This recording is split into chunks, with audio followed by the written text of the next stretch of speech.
बहुत पहले की बात है, एक गांव में गोपाल नाम का आदमी रहा करता था। वो खिलौने बनाया करता था। उसके खिलौने लोग ज्यादा पसंद नहीं करते थे। गोपाल रोज नए खिलौने बनाता और बाजार जाकर खिलौने बेचता, मगर बड़ी मुश्किल से गोपाल एक खिलौना बेच पाता था।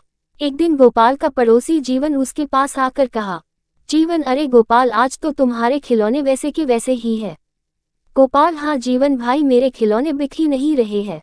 जीवन, अरे गोपाल भाई, मैंने ही तुम्हारे खिलौने ले लिए होते, मगर मेरा धंधा आज कुछ खास नहीं चला, नहीं तो मैं तुमसे खिलौने जरूर खरीद लेता।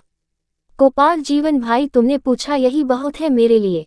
जीवन, चलो घर चलते हैं। गोपाल, जीवन भाई, 2 दिन से कुछ खाया भी नहीं है, इस जालिम पेट के लिए कुछ न कुछ तो बेचना पड़ेगा।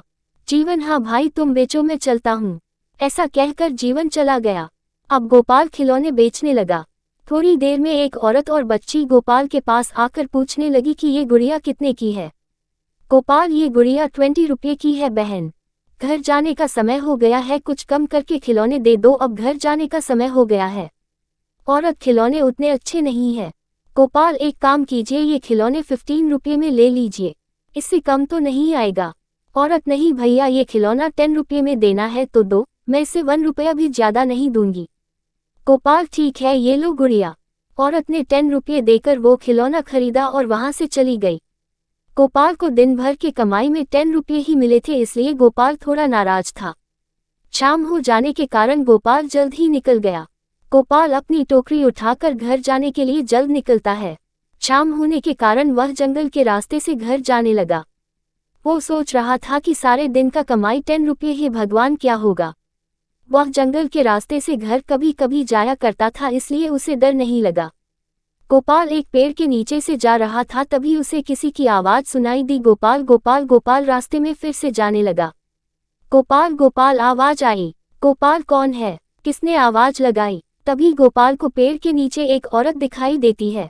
गोपाल, आप कौन है और इतने रात को इस घने जंगल में क्या कर रही हो। रानी, मेरा नाम रानी है, मुझे मेरे घर वालों ने घर से बाहर निकाला है, इसीलिए मैं यहाँ बैठी हुई हूँ। गोपाल, रानी जी, इतनी रात इस घने जंगल में रहना ठीक नहीं है, आपको ठीक लगे तो आप मेरे साथ मेरे घर चल सकती है। रानी, ठीक है, मैं आपके साथ आपके घर आऊंगी। ऐसा कहकर रानी उसके पीछे पीछे उसके घर जाने लगी। गोपाल को पता ही नहीं था जिसे वह घर लेकर जा रहा था वह एक चुड़ैल है। कुछ समय बाद गोपाल रानी को लेकर घर चला गया। गोपाल, मेरे इस छोटी सी कुटिया में आप जहाँ चाहे वहाँ रह सकती है। इस घर में कुछ भी नहीं है, मैं आपको खाना भी नहीं दे सकता, क्योंकि 2 दिन से मेरा एक भी खिलौना नहीं बिका।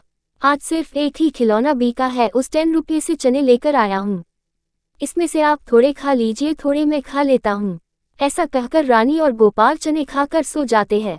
रानी रात होने के कारण थोड़ी देर सोकर उठती है और वह अपने चुड़ैल के रूप में आ जाती है। वह घर में जाकर देखती है, घर में कुछ भी खाने की चीज नहीं होती।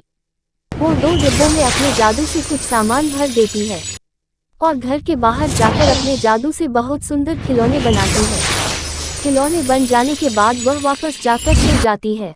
सुबह होने से पहले रानी गोपाल से पहले ही उठ जाती है। वह घर के सारे काम करने लगती है। थोड़ी देर में गोपाल उठता है। वह बाहर मिट्टी के खिलौने देख बहुत खुश हो जाता है और, गोपाल, किसने इतने सुंदर खिलौने बनाए, मैंने तो आज तक इतने सुंदर खिलौने नहीं बनाए। रानी, गोपाल जी, खिलौने अच्छे लगे, मैंने बनाए हैं, बहुत सुंदर खिलौने हैं। गोपाल, रानी जी, इतने सुंदर खिलौने बनाना आपने कहाँ से सीखा है। रानी, गोपाल जी, मैं घर में खिलौने बनाया करती थी। गोपाल, चलो मैं इसे बाजार में बेचकर आता हूँ, तब तक तुम कहीं मत जाना। रानी, मैं यहीं रुकूंगी, आप चिंता मत कीजिए। ऐसा कहकर गोपाल खिलौने टोकरी में भर बाजार बेचने चला जाता है। बाजार जाते ही उसके टोकरी में इतने सुंदर खिलौने देखकर लोग आश्चर्यचकित हो जाते हैं और इसके पास लोग आकर खिलौने खरीदने लगते हैं। उस दिन गोपाल अच्छी कमाई कर लेता है। घर लौटते समय गोपाल कुछ राशन खरीदने लगता है। घर पर आते ही गोपाल रानी को राशन देता है। रानी, पर घर में कुछ राशन था तो मैंने उससे खाना बना लिया। गोपाल सोचने लगता है कि घर पर तो खाने को कुछ भी नहीं था। रानी गोपाल को ले जाकर डिब्बे में राशन दिखाती है। रानी, आप हाथ मुंह धो लीजिए, मैं खाना लगा देती हूँ। गोपाल खाना खाकर रानी के खाने की काफी तारीफ करता है। गोपाल के खाने के बाद रानी खाना खा लेती है। जीवन सुबह बाजार में गोपाल को नए नए खिलौने लाता देखकर कहता है, इतने सुंदर खिलौने गोपाल कहाँ से लाता है, जरूर दाल में कुछ काला है। और वह सोचने लगता है और सोचता है कि इस बात का पता करना पड़ेगा। जीवन रात में गोपाल के घर के बाहर सो जाता है। आधी रात में जीवन को कुछ शब्द सुनाई देते हैं। जीवन गोपाल के घर में खिड़की से झांक कर देखता है कि एक चुड़ैल अपने जादू से नए नए खिलौने बना रही है। जीवन डर जाता है और वहां से भागकर अपने घर चला जाता है। सुबह वह देखता है कि गोपाल सुंदर खिलौने लेकर बाजार जा रहा है। जीवन गांव के सरपंच को सब कुछ बता देता है। सरपंच और गांव के लोग शिव बाबा के पास जाकर उस चुड़ैल के बारे में सब कुछ बता देते हैं। बाबा सबको लेकर गोपाल के घर जाते हैं और उस औरत को कहते हैं कि तुम कौन हो बताओ। वह औरत कहती है, मेरे ऊपर एक चुड़ैल का साया है, जिस दिन मेरी शादी होगी वह चुड़ैल मेरा शरीर त्याग देगी और मैं उस चुड़ैल से आज़ाद हो जाऊंगी। बाबा और गांव के लोग उस औरत का विवाह गोपाल से कर देते हैं और वह औरत चुड़ैल की साया से आज़ाद हो जाती है और वो दोनों खुशी खुशी जीवन व्यतीत करने लगते।